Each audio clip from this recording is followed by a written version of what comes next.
மறந்து போகலாம். உங்க கிருபை என் மேல் என்றும் இருக்குமே. என் அக்கிரமங்களை சிலுவையில் சுமந்தீ, அபிஷேகத்தாலே மூழ நனைத்திட்டே.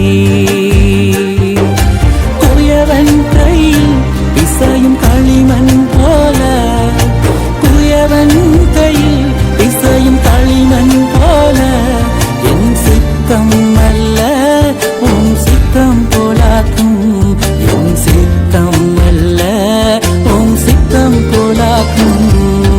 உன்னத பாத்திரம் நான் உலகிற்கு ஒளியானவன். தேவ அழகின் பாத்திரம் நான் உம்மை விட்டு விலகாதவன். உன்னத பாத்திரம் நான் உலகிற்கு